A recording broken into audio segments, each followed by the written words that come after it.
Tonight we are taking care of the damn fool. But Johnny, not tonight. I'm sleepy. We'll do it tomorrow or the next day. Look at me, Doctor. You can see that it's got to be done, can't you? Yeah, I know that look. It's a little late to dissolve our partnership. Okay, Johnny, okay, we'll do it. But the quick way, huh? The quick little twist like in London. No, Doctor. I think this calls for something special. I think perhaps the Melbourne method. No, not the Melbourne method, please. 2 hours. And now, Doctor, we go to work. No, Johnny, I cannot operate without a drink. Pull yourself together, Doctor. I cannot pull myself together without a drink.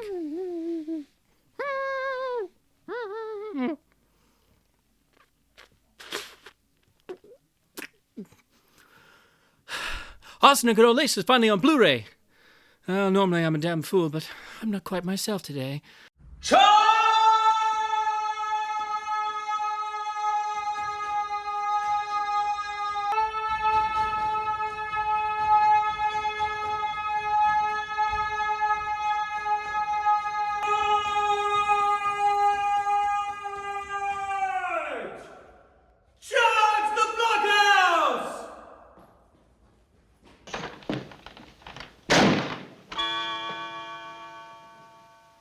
Hello and welcome back to this downful idealistic crusade. Of course, this video is a review of Criterion's new Blu-ray release of a new 4K scan and master of the immortal Arsenic and Old Lace, directed by Frank Capra, based on the stage play of the same name, one of the greatest Broadway successes of all time, a play that's still beloved by many and revived every single year, but a play that I don't think has ever been bettered than in its film adaptation, originally planned for release in 1942, but of course famously delayed and only released in 1944 due to the contractual obligations. The contract for getting the rights was that Warner Brothers had to wait until the play's run ended, and of course no one expected the play to become one of the greatest successes in Broadway history and run for over 3.5 years, so needless to say, Jack Warner was not a happy camper. So the film, of course, was finally released in 1944. Capra made this film as a sort of not really a last ditch, but a sort of film he could get done and get some money into his family's bank account before he went into the armed services, and famously pretty much ran the Army's feature film division unit throughout World War II. So most people tend to sort of gloss over Arsenic and Old Lace when they talk about Capra's career and about his strengths as a director and his directorial style, because it was seemingly tossed off and a stage play adaptation and primarily focused on a single set, which is a very confined set at that. So it's not going to get as much analysis as the more famous films. Plus, he wasn't working with one of his famous screenwriting partners, particularly Robert Riskin, who is really the brainchild and the person behind all of what is typically seen as the what is usually given the term Capricorn, and American values and values of the common man and one individual versus society, and all the very New Deal democratic type ideals you see in the famous Capra films of the 30s. That's all pretty much Robert Riskin and later Sidney Buckman and the other writers. But to do this and to gloss over Arsenic and Old Lace, I think, does you an extreme disservice, because not only is this film one of the greatest film adaptations of a stage play ever done, and I think pretty much the definitive adaptation of Arsenic and Old Lace, but I think this film gives you every aspect of Capra as a great director and his own cinematic artistry and everything he did time and time again and tried to perfect. I think this is a sort of a perfect well-rounded example of everything that Capra did as a director, because you have all of that material on display. His innate talent for getting the best performance out of an actor even they didn't know they had. His penchant for working a gag or a joke in a film until it was perfected and the energy was built up to where the audience is waiting for the payoff with a sense of glee. Of course, Capra famously started out as a gag writer and writing for the various Max Sennett comedies and most famously the Harry Langdon silent comedies, but he never quite lost that, and you see him reworking and almost essentially trying a lot of material over and over and over again, almost like he's still a gag writer trying to perfect that particular joke. That's why if you look at the Capra films closely, you'll see a lot of very parallel characters, scenes, and even sequences where it's very similar, it's a little bit different, it's built on a little more, but again, it's the idea of like a gag writer trying to just perfect a particular bit, and he doesn't feel like he's quite got it there yet.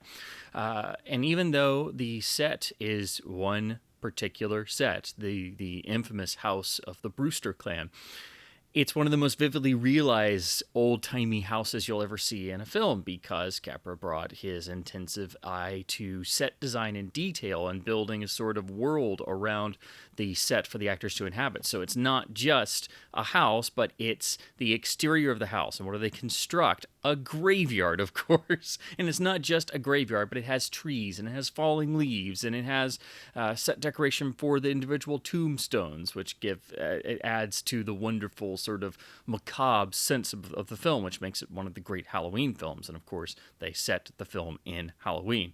But Capra also requested the city skyline to be built in the background. So every time we're in the exterior, which is just literally on the stages at Warner Brothers, on the Warner lot, it feels like you're in some little tiny hidden away corner of New York with all of these big historic houses because we have the New York City skyline in the background. We hear actual noises of the actual city life. It feels lived in because time was taken and Capra requested all of this to be done and constructed. So this whole little universe exists, even though it's pretty much just basically one set inside the house. They made sure to sort of expand things a little bit. They, of course, also opened up the film by inventing the whole opening sequence at the marriage office, trying to get the marriage license for the forever perturbed Mortimer Brewster, played by Cary Grant, of course. That's a bit of business they invented for the film. Of course, the film was written by the legendary Epstein twins, who were the legendary screenwriters of Warner Brothers, who had just an incessant gift for putting their astonishing wit into a script. And it's Capra's vision and style combined with the Epstein wit, I think, that really is what elevates the film version of Arsenic over the stage play, which is still great, and it's still great to see it done in revivals, but I have never seen a stage play version of Arsenic hit the same manic heights and have the same sort of malicious glee to the dialogue. And the Epsteins, of course, could make anything in the world more pointed and more barbed in the dialogue and more witty, just, if they put their hands on the actual script pages. It would magically happen. And of course, when you have the writers behind the most famous lines in Casablanca, all the one-liners, doing a screen adaptation of Arsenic and Old Lace, you're in for a wild ride. But Capra, what he does, he must have instinctively known that he had to, essentially put an engine behind this because it's a stage play. And anytime you translate a stage play to film, it's not necessarily the most cinematic thing in the world, particularly since you're confined to a single house set, even though it's a beautiful house filled with some of the most eccentric characters you'll ever see or encounter in your life. But what he does is he gives the film an energy. And the Epsteins also give the film an energy with their dialogue and their slight tweaks to the storyline of the stage play.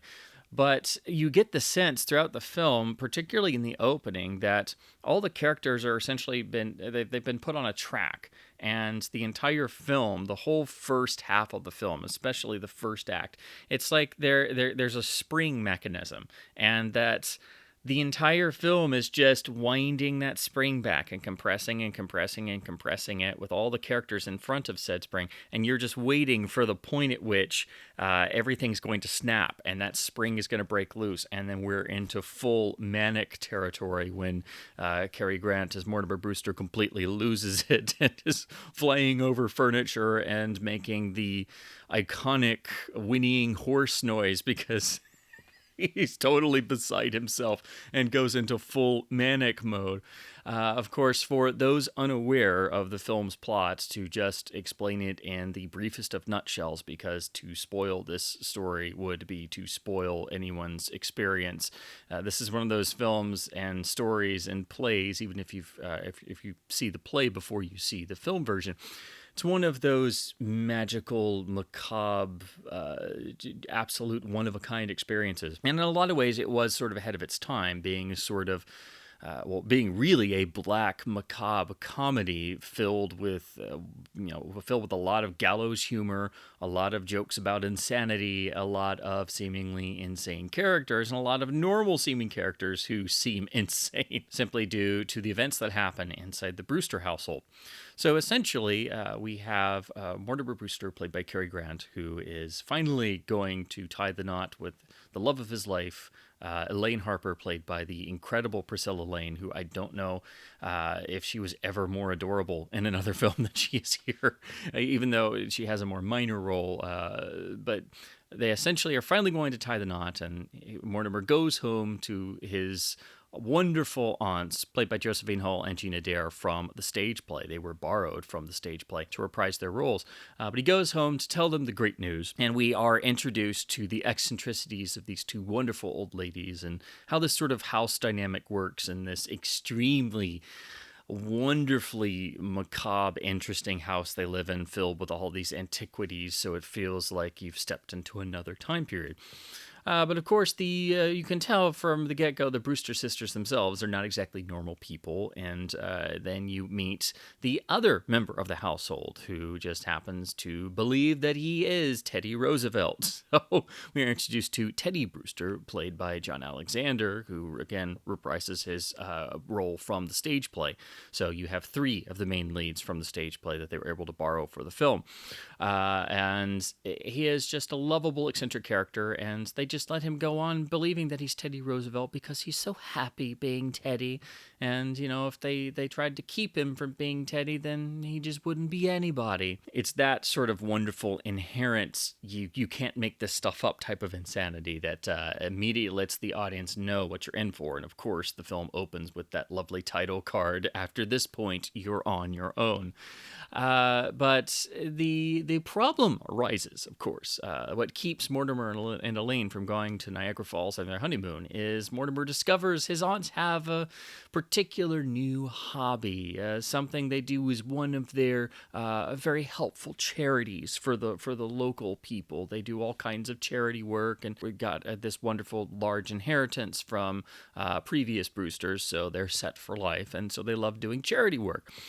But unfortunately, this charity involves the arsenic of the title, and they have taken it upon themselves to help needy old men who are alone in the world by removing them of all of their worldly struggles, by giving them some of their homemade elderberry wine that just happens to have the special recipe they developed, focusing on primarily the usage of arsenic.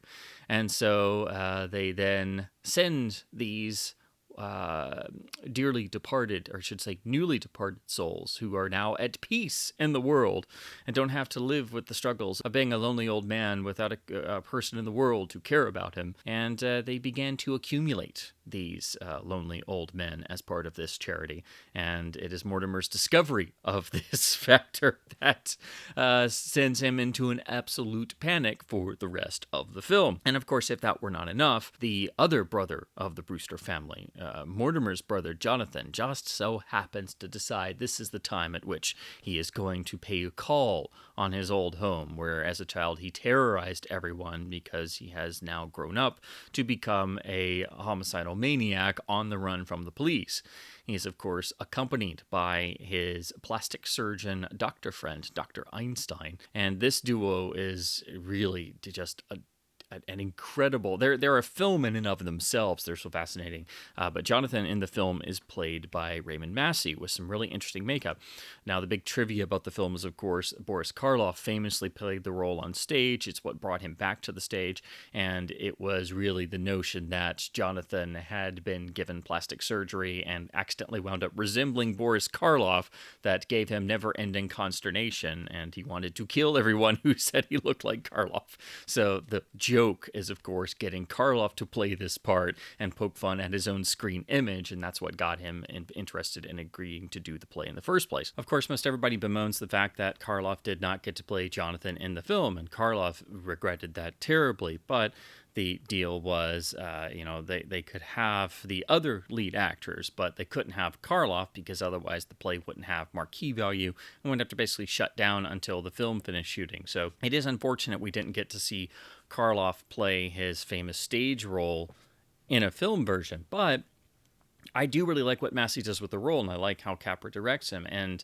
I think there's an added air of more direct menace than what I picture Karloff doing with the role, because as much as I love Karloff as a villain, because the film is also inherently comedic and you have that sort of fourth wall breaking bits of fun, poking fun at Karloff's own screen image, I don't know. I just like the more overtly nasty way that Massey plays Jonathan, which makes him physically more imposing and more menacing, and he's physically taller and bigger than everyone else. And they also do a really interesting makeup job that tries to suggest Karloff's features and also a little bit of the classic Jack Pierce Universal Frankenstein makeup as well, just a little bit. And they put some scars and things, and his face looks a little misshapen because, of course, he's been having back alley plastic surgery performed by usually inebriated Dr. Einstein, who is played by Peter Lorre, who may just steal the entire film, which is really saying something considering this film features what is one of Cary Grant's greatest performances, and performances honed to such a degree with Capra at the helm that literally everyone in the film is pitch perfect. But Peter Lorre, he just is able to inhabit this character and make him so unbelievably likable and charming, yet completely sadistic when he has to be, but charmingly sadistic.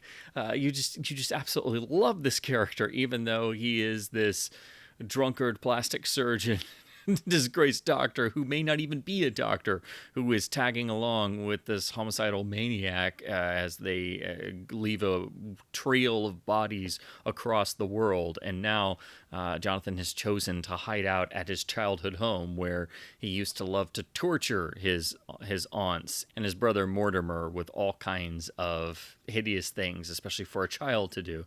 So the Brewster clan is no stranger to having a line of insanity running through it. So this brings the situation to a head, and Mortimer spends the entire film trying to essentially put out fires and keep people from discovering the essentially second graveyard full of bodies in the cellar of his aunt's house and what's been going on.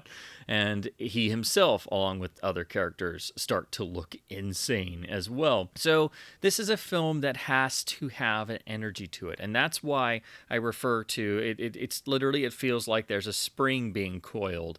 And you know when the point of no return hits for the final act, when that spring is let loose, when you're stretching the rubber band and you're stretching it back as far as it's going to go. And imagine all the characters are loaded in the rubber band or a slingshot. And you've got your slingshot and you're like this. And you get to the point where the string is at that full elasticity. And then right as the third act comes up, that's when you let it fly and everything just goes into full, glorious, crazy town. So this is a film that lives and breathes on its energy. And I think had anyone other than Capra been the director, I don't know if it would have worked as well. I think that with the Epsteins writing the script and adapting it, it still would have been very good, but I think it probably might be akin much more to what you see also from Warner Brothers a little bit later in The Man Who Came to Dinner, which was based on a famous hit stage play, did have some of the stage actors come and reprise their roles, was adapted by the Epsteins, and was directed by one of the greatest Warner contract directors in William Keighley, also with a great performance from Betty Davis and Ann Sheridan as well. So that's a wonderful classic in its own right. But it never gets that same manic energy to it as you get in Arsenic and Old Lace. And I think that was Capra really driving that home. Because particularly with Arsenic, if you just played everything straight, and particularly if you see the stage play version, it's not as tight. It's not as driven, and this manifests itself in the film in Cary Grant's performance, which some people think is a bit too manic or that he's too fussy, and Grant himself thought he was terrible in the film, but Grant notoriously did not have the most accurate or balanced opinion of his own performances. He tended to worry about everything. He even felt he was terrible when he was making The Awful Truth, which was the film that solidified his screen image and made him an icon forever. And it wasn't until after the film came out that he could kind of be sort of more convinced that it turned out well. Well, Grant in this film as Mortimer Brewster kind of has to get to that insane level of energy because he's essentially having a nervous breakdown for the entire film that just builds and builds and builds in intensity. And I think anyone who has ever been in a sort of family dynamic where you feel like you're constantly having to pull out fires will recognize that. And it's that easy ability to associate with that particular type of problem. Of course, we're not dealing with lovely old aunts or just murdering people, as nice as they are. And it's a charity, remember? We can still, as an audience, associate with that feeling of dealing with crazy family members who the outside world just simply wouldn't understand. So again, it's I think the perfect film to understand how great of a director Capra was, because every single performance, even to the smallest bit parts, is memorable and larger than life and stands out. And this is a film, like every major Capra film, when you revisit it, when you see it again and you see it again and you see it again, you discover lots of little extra bits of business. It's a film that's lived in. And this again goes to what I was talking about with Capra's insistence on expanding outside the single house set and making sure the little exterior side yard with the graveyard had the feeling of being in a corner of New York City and had the presence of the city outside, and that it wasn't just a single room house set, which would have gotten really old really fast, which you do see in a lot of stage play adaptations. And a lot of stage play adaptations, when they're turned into films, they sort of live or die on how cinematic can they be. But when you're limited to a single stage, you're pretty limited and you can't really be cinematic. So it's how do you expand things? How do you open it up? How do you make it play? And fascinatingly, this film is extremely well photographed by the legendary Saul Polito, one of the great Warner cameramen, who had shot, little pictures like, Adventures of Robin Hood, the vast majority of all the Warner gangsters classics like Angels with Dirty Faces, worked time and time again with Michael Curtiz. He is one of the greatest cinematographers who ever lived. Well, he shot this film, and even though it's limited primarily to the interior of the Brewster house and the main sort of room, it is so atmospherically photographed. It's also a very dark film, which is very much heightened by this new 4K restoration and this Blu-ray presentation from Criterion. It's always got some really deep black levels to it, particularly in the nighttime scenes, and most especially the scenes where we're almost in complete darkness. And this really enhances the moody atmosphere and that beautiful macabre sense that makes this one of the definitive macabre films. This is a film for all ages, from children to adults and beyond, that is timeless and is one of the all-time great Halloween spooky season films that's just on the edge of that gleeful sense of the macabre. And of course, this film, in terms of its tone, it was, again, as I said, very much ahead of its time. But the success of the film, and of course the stage play before it, is a sort of precursor to other stories and things that would follow in the wake. And so you can very easily see the connecting line between Arsenic and Old Lace to the Addams Family and the Munsters and beyond. That sort of whimsy and the macabre, and the people who are ever so nice and think that what they're doing is perfectly normal, but of course not realizing how the rest of the civilized world would see what they're doing.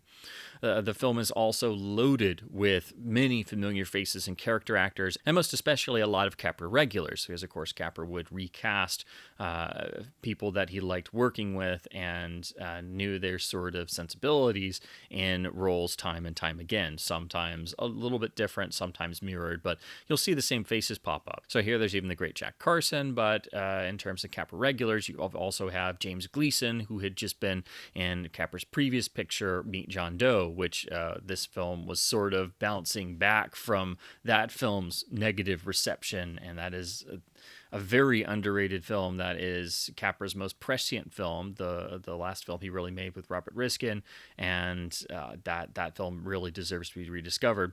But this film also beautifully has a wonderful role for Edward Everett Horton as Mr. Witherspoon, the head of the sanitarium. Because of course the head of the sanitarium has to go into what is seemingly an even more insane place than his sanitarium in the Brewster household.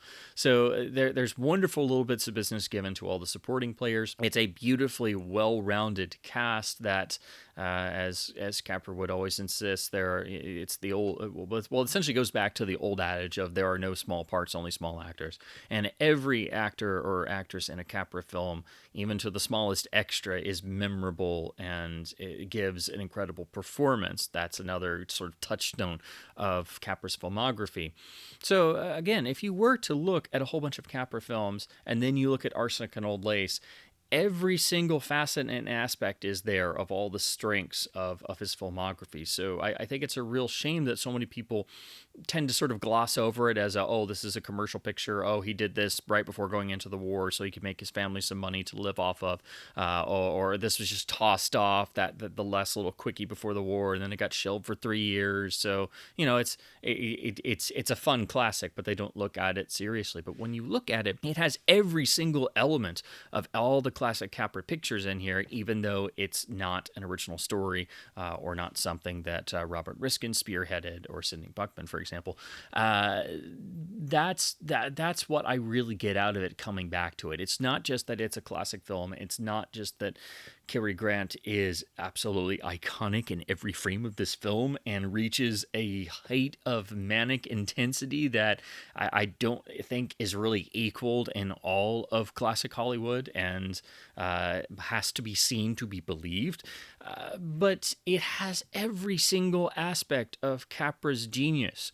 Every performance is incredible and iconic.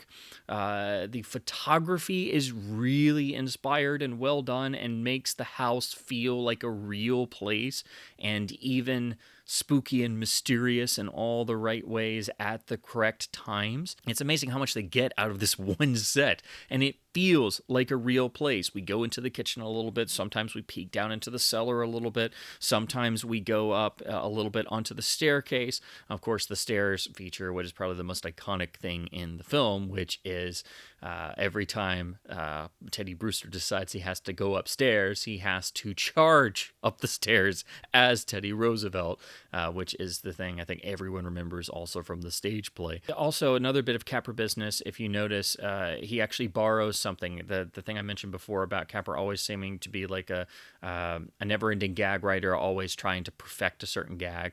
Well, every time Teddy charges up the stairs, he goes into his room and slams the door, and the door causes the clock. There's the antique grandfather clock underneath the staircase. Well, it causes the clock to chime as if it was, already the change of the hour, and the hands fall, and they have to go over and straighten the hands of the clock, and they do it without thinking because they're so used to it.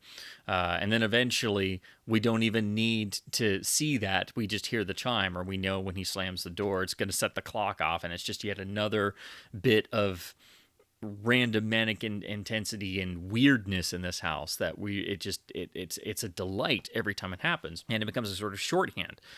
Well, if you think back in Capra's filmography, this is actually something he had done before, particularly in You Can't Take It With You, with the house full of eccentrics. So again, there's a connection right there in terms of Capra's filmography. But every time the men in the basement in the house and You Can't Take It With You, every time they set off one of their fireworks, because of course, what do they like to do but build fireworks and run a fireworks company in the basement of a New York house? Every time an explosion happens, it causes the Home Sweet Home sign to fall off the column and smash into the floor, and the mother character played by Spring Byington has to pick it up and just nonchalantly put it back on and hang up Home Sweet Home again. It's just without even thinking, and again it becomes a sort of shorthand that we come to expect, to where every time there's an explosion after a certain point, we don't even have to see it. We just know it's fallen and that somebody's going to pick it up and put it back on there.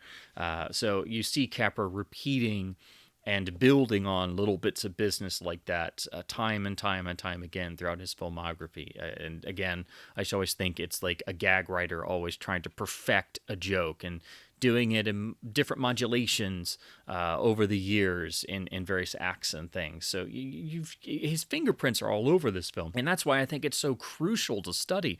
And if you needed any film to understand why Frank Capra was one of the greatest directors who ever lived, and possibly the greatest actors director who ever lived, this is the perfect example. It's perfectly honed to display all of his directing genius and everything he did in his main core filmography.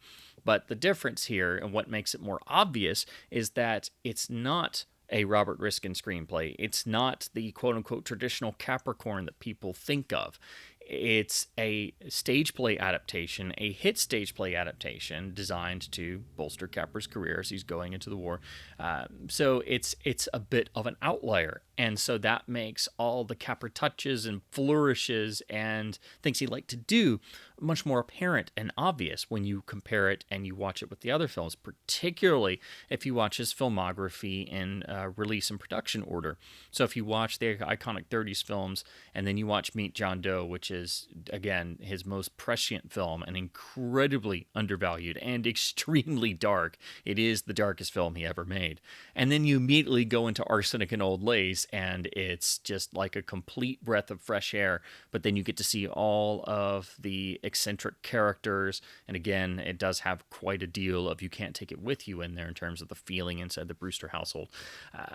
But you've got all the Capra touches and all the Capra style. And it just seems effortless. It's a film that never overstays its welcome and just builds and builds and builds, and it builds a sort of gleeful sense of suspense in the audience. That moment where you're just waiting for all hell to literally break loose. So it remains timeless for all of those reasons, and it's one of the most enjoyable films of all of classic Hollywood to return to. And you also get that wonderful sense of fun if you're a big fan of the stage play or have ever seen a revival of it in a local theater or something. So it's always a film to be inspired by and return to, but I think it's especially important, not just for being a morbid sort of intensive comedy before that was much more commonplace, but I think it's extremely important as a film in Capra's filmography for understanding his talents as a director and what he tried to do and continued to do, his repeated sort of themes, whether they were intended or not. They are all throughout Arsenic and Old Lace, so it should be studied along with the other more famous Capra films of the 30s. It is just a timeless joy still to this day, and it's a film I watch every year because I usually rewatch all the Capra films in December, but I always sneak in Arsenic as well because I feel it's right there with them, and it's a film that should be watched and enjoyed every single year because it is an absolute treasure and will always remain so. So that brings us to the Criterion Blu-ray release, which was a huge announcement for all fans of Arsenic because we've waited for years for the film to get a new scan and a Blu-ray release, because all we've had is the old Snapper Case DVD from Warner Brothers, which was actually based on the old Laserdisc master pretty much, which came out first as a Criterion title, so this is a Criterion title returning to the collection, but then MGM reissued the same transfer on their Laserdisc, and of course the MGM library got into the Warner library, and when Warner made their early 2000s DVD as a snapper case, they were using this master. So for years we've had to watch it in standard def with some printed in damage. It never quite got as dark in the black levels as it should have because it was an old standard def transfer, but it did show that the film was actually quite dark, and it gave you an idea of the intricacies of Saul Polito's photography, and that it was not an average film visually, even though it's mostly confined to the one set. But to talk about the picture quality, which is going to be the big draw of this release, this is from a brand new 4K master handled by Warner and MPI, and Criterion picked up the rights, so they have issued it on a Blu-ray disc. Now, to get this out of the way, I am very disappointed this is not a 4K UHD title. I think it really deserves it. It is one of the iconic cinematic landmark films, one of the cinematic treasures of classic Hollywood, beloved by fans for generations. We waited years for this, but, at least we did finally get it on Blu-ray from a 4K scan. But I think it's a shame that even though it's a 4K scan, it's only a Blu-ray release. So I do believe this should have been a UHD title. However, the picture quality from this new master is so incredibly beyond the older releases that it is quite revelatory throughout. However, there are some issues that creep in that, again, make me wish it had gotten a UHD release where we could have avoided some of this. So it is a new 4K master, and it does, right off the bat, display what I've been talking about, that Polito's photography is much more intricate than your typical studio product, particularly based on a single stage. And you have to deal with the very deep black levels that are in this that didn't really show up as much on the old standard def transfer unless you were looking for it.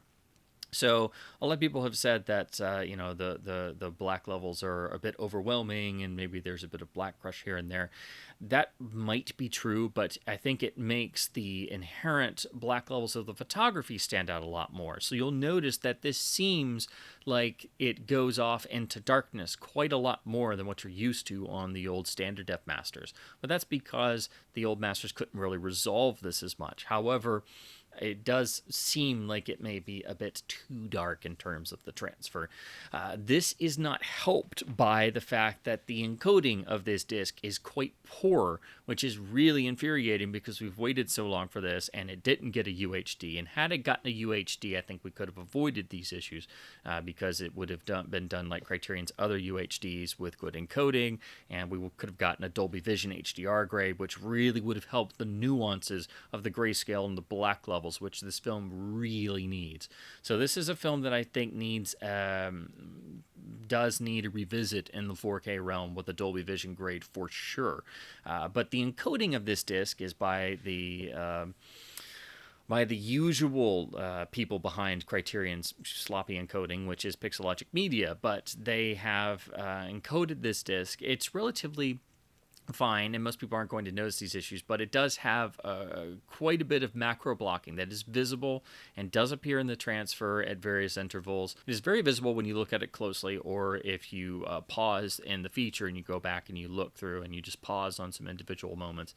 However, I will say, viewing it upscale to 4K on my OLED television, it wasn't as easy to spot, but I think that's because it's harder to spot in motion, and particularly a lot of it is sort of hidden and obscured by the much more impressive and much more in-your-face black levels, because the film is now much darker than the old standard def transfers, and that does hide quite a bit of the macro blocking, but it also may be an example where it might be more visible to see some of this if you're watching on an LED television versus an OLED. But it is definitely there. It is definitely extremely visible. It's not minor macro blocking, and it does happen at particular points throughout the feature. It's even been noticed in a lot of other major reviews online. It's not something that I'm just picking up on. It is visible. It should not be there. The encoding of this disc should be better, and Criterion needs to do better encoding, particularly if they're going to keep claiming to be offering premium audio and visual standards, because disc encoding is included in that. And even though most people aren't going to get as technical as this and they're not going to notice things like that, this is a problem. And again, had there been a UHD included in this release, we wouldn't have this problem. You'd have a much better visual experience without macro blocking from a better encoded UHD, and a better visual experience from a much more nuanced Dolby Vision HDR grading that this film really did need because of the way that Saul Polito shot it, and particularly how much darker it is. I'd say a good example of comparison would be looking at Criterion's release of Double Indemnity on UHD, which got a Dolby Vision HDR grading, which did help the grayscale nuances, the nuances of the black levels, and it was a better presentation than the included Blu-ray, which at least that didn't have the encoding problems that Arsenic does. But here with Arsenic, you don't get that benefit, and it was a 4K scan, so it could have been a UHD. So that's my major problems with the technical side of the picture presentation. Other than that, it is a beautiful new scan from Warner MPI, and to be quite honest, I kind of wish this had just been a Warner Archive release, because we would have had a perfectly mastered, maxed out bitrate Blu-ray presentation without features, of course, but we would have at least had a perfect technical presentation of this new scan. So it begs the question, if Criterion was going to pick this up and not do it right, why did they do it at all? So I am a bit miffed on that, and it's also because I've waited so long to see this film get a Blu-ray release and a new scan, and I was hoping it would just come from the archive. But then to get a 4K scan and not get a UHD from Criterion is just kind of like, well, why? So unfortunately, the encoding is not very good and does cause macro blocking problems. The scan is beautiful, but it's not a meticulous frame-by-frame restoration either, because if you look very closely, there is some age-related wear that pokes up very, very rarely. There's a tiny, infinitesimal amount of frame wobble here and there, just very, very little. There are a couple of little tiny hairs in some of the corners. Every once in a while, I saw maybe 3 or 4 at different points, and some are probably just baked into the original negative. And then there's also a tiny bit of, every once in a while, you might see a little tinge of a line start to poke through a little bit, or the impression of a line or a bit of damage or a mark, but they're very minor and they're very well contained. But you will see that, particularly on a 4K television, pop up every once in a while. So this isn't a pristine, every frame is perfect new scan in 4K master, but this is a beautiful preservation of what is in the source. But don't go in expecting it to be absolutely pristine all the way through. And to be honest, it was actually a little bit surprising seeing so many of these anomalies pop up. Again, they never overwhelm things, but for a new 4K master from Warner MPI and on disc from Criterion, you would expect it to be, you go in expecting it to be a beautiful, meticulous restoration and much more pristine. So I can only assume a lot of this is age-related wear and stuff that is just baked into the negative element itself.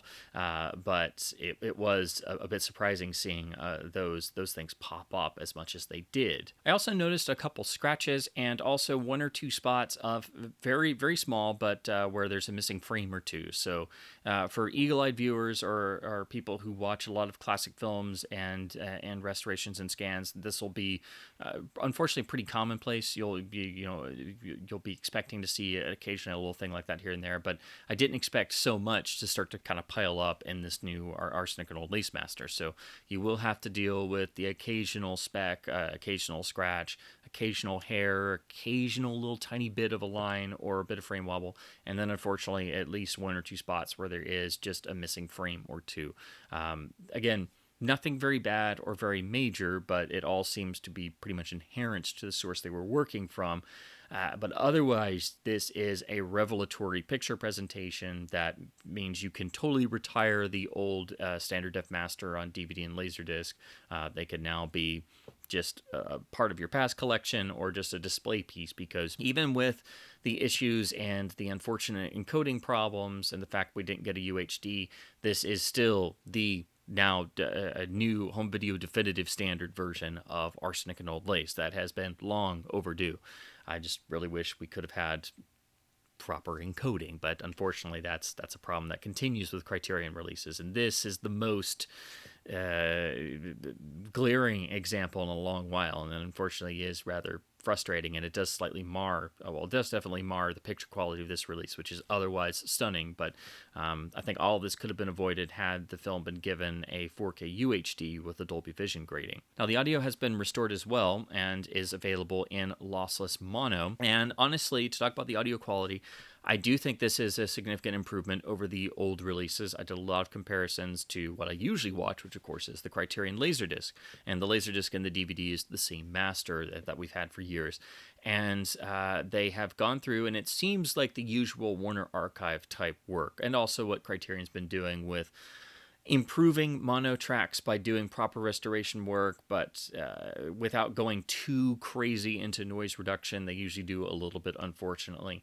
But here, this is the best sounding version of Arsenic that we've had on home video yet that I'm aware of. It is significantly better than the Laserdisc and DVD releases of the mono track. It has been cleaned up, but there is still some natural hiss and some natural inherent distortion and inherent bits of age-related wear, so it hasn't been over-scrubbed and sounded actually very healthy and far better than what I expected. So I do think the audio is also a dramatic improvement. So in spite of the encoding issues and in spite of this not getting UHD disc, this is a gigantic improvement in both picture and sound. Now I'll talk about the artwork and packaging design of Spine 1153. This is the gorgeous artwork that was commissioned by Criterion and created. I think this is their best cover art for any release in years. I absolutely think they knocked it out of the park with this. This tells you everything about the film you ever needed to know if you've never heard it before. I love the usage of purple and black and white to give it that sort of macabre Halloween flavor, and of course selling it as the black and white classic that it is. That carries over onto the spine and the rear. So it has this nice classy feel to it, but I just love the fact that they managed to get the film's sense of humor and its zaniness, its spirit into the artwork.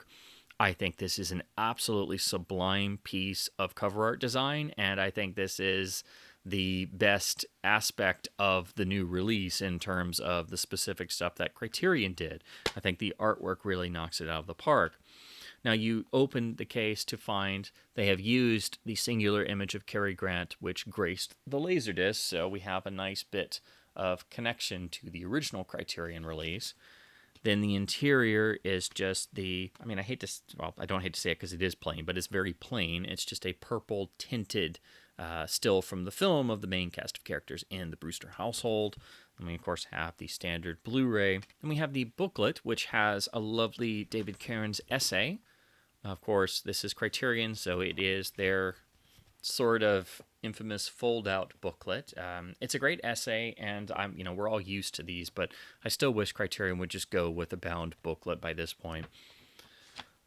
We do get nice stills on the reverse as well, all tinted with, all purple, black, and white, so continuing the sort of design aesthetic. We get the notes about the scan and restoration, that it was a 4K scan of the original negative, and they worked with the original soundtrack positive, so it once again makes me frustrated that this isn't a 4K UHD release, because it could have been, and it really should have been, with the Dolby Vision grading. But then we hit upon my other point of contention, which is talking about the special features, and this is where I think you really get the sense that maybe Criterion just didn't really care about this release as much, because this is one of the most lackluster and small special features sections that they've done in a long time, because we have the highlight is the new audio commentary with Charles Dennis, who has just written a new book entitled There's a Body in the Window Seat, which is a history of Arsenic and Old Lace in terms of the stage play and the film version and the legacy afterwards. So he covers some of the information that's in his book that I really want to get a copy of and read, but he also very nicely debunks a lot of the myths and the anecdotes about the film, and gives a lot of greater historical context and detail to its making, and more information about the stage play. So it's a great commentary track, and I'm so glad they commissioned one, because they've gotten to where Criterion doesn't do commentaries a lot anymore. So that's really the primary extra, because otherwise we get the rather nice radio adaptation from 1952, which does star Boris Karloff. So this is how you get to experience Karloff as Jonathan Brewster in the shortened radio version from 1952. So you get the fascinating what if of hearing Karloff play the role, but of course it's not the same as him being in the film version. And that's presented as lossy Dolby Digital. And then we get the film's iconic original trailer, which does have some unique footage and is based around Cary Grant trying to tell you about the film when he's tied up and gagged in a chair, which of course I imitated in the opening of this video, because I'm admittedly a ham and obsessed with this film, as you should be. But unfortunately, that has not been scanned in HD. It is a standard def upscale, unfortunately. So unfortunately, the quality of that is not where I'd like it to be. I would like to see it get scanned in HD, because there are a couple unique shots and glimpses of some deleted bits of material. So it is one of those important classic Hollywood trailers that is a bit special, with some certain unique footage, and of course it's just as entertaining as the film it's advertising. And the only other extra is the essay, because that's it for the supplements. So really the primary draw is the commentary, which again is very good, and it's also great to have the radio play here, so you can experience Karloff playing Jonathan Brewster. And of course the trailer is essential, because it has unique footage, and it is a unique trailer. But that's an upscale. It's not even a HD scan of a worn trailer copy. This is a film that really deserved the royal treatment. It is a Capra title. It is one of the most iconic, Hollywood comedies of the classic Hollywood studio era. It's a film beloved by many that has been desired and requested for at least just a standard Blu-ray release for decades. And then we finally get this, and we get it from Criterion, and we all get excited. New 4K scan, no UHD, not very good disc encoding, and then you get to the extras, and it's just like minimal effort. So I find it very frustrating, because I have really always tried to get people to look at this film more seriously, because I do think it is a masterpiece. I do think it is essential for understanding Frank Capra's filmography and his cinematic style, and I do think it is one of the screen's great comedies, and it is a one-of-a-kind experience. So you would expect a film like Arsenic and Old Lace to get a plethora of extras, but unfortunately all you're really getting is the wonderful new commentary, but you could also get the new book as well, and it pretty much is going to cover the same details, but even more, because you have a whole book to play with instead of a commentary. So the new commentary is very good, well worth a listen, absolutely essential, because it's really the only main extra there is. So yeah, I have a major problem with this, because it's a Criterion release. Yes, they're a boutique label, and they're known for their supplements, and this just has the air of it was just tossed off. I'm used to that in the Laserdisc era. This was just a film-only release, so maybe they were really trying to also replicate the Criterion Laserdisc, which is a film-only Criterion Laserdisc without supplements. LD does have the trailer, but outside of that, that's it. Maybe that's what they were going after. I don't know. But it just has the feeling of they really didn't care about this release. They didn't care enough to make sure it had a good encoding job, although they don't seem to care about that for most titles, because I think people don't notice their bad encoding, but it keeps getting worse. They didn't care to give it a UHD with a Dolby Vision grading, and they didn't care to give it a whole lot of extras outside of just a commentary and porting over the old 1950s radio adaptation. But, again, the art is fantastic, so maybe all the focus went to the art. I don't know.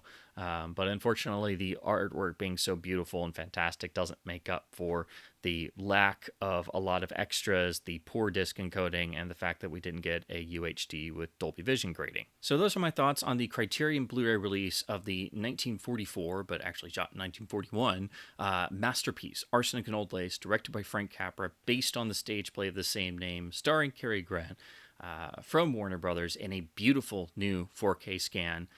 Unfortunately, this is not the perfect sort of dream release I always hope for, but the new technical standards of the picture and audio presentation is dramatic over the old standard def master we've lived with for decades now. So this is a title that all fans need to run out and buy. This is still a great Blu-ray release, but it is, it feels a bit lackluster as a Criterion title because the extras package is so slim, and really it's just the new commentary that you're getting, which is still great, don't get me wrong, but I really expected and hoped for a lot more from Criterion. And the fact this isn't a UHD title when it's a negative 4K scan of, again, original camera negative, and it wasn't deemed important enough to get a UHD release with Dolby Vision grading, and the resulting Blu-ray doesn't resolve as much of the visual nuances as it really could, and is topped off by poor encoding once again from a Criterion title.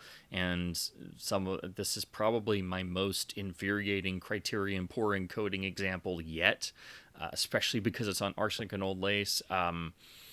You just get it has the feeling like they didn't really care about it as much as some of their other titles they were doing, and that they knew would probably be more immediate big sellers, even though Arsenic and Old Lace is a title that people have requested and hoped for to come out on Blu-ray for years, and really, since the start of the Blu-ray format and since the start of Warner Archive. So I really wish this had been an archive disc, actually, because it would have had a perfect 1080p Blu-ray presentation with a maxed out bitrate, a perfect encoding job, and yeah, we wouldn't have gotten this great new commentary and artwork, but to be honest, I'd rather have a perfect presentation on Blu-ray if Criterion wasn't going to put in their full and best effort, which unfortunately they have not done.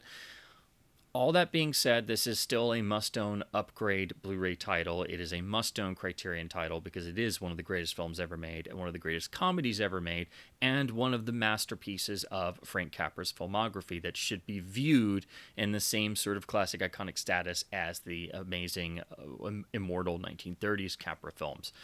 It does fit perfectly in his filmography with a lot of his same core themes and with a lot of his own particular style. I mean, his style is stamped all over it. So with that being said, I hope this video has been at least somewhat fun and informative to once again hear my babblings on classic films and physical media releases. And as always, I do encourage you to keep supporting both studio labels and boutique labels by buying films on disc to help keep physical media and film culture alive. And thank you ever so much for watching. And with that, I just have to say to Criterion's poor encoding practices, and to everyone else, I'm the son of a sea cook. Don't charge. Charge!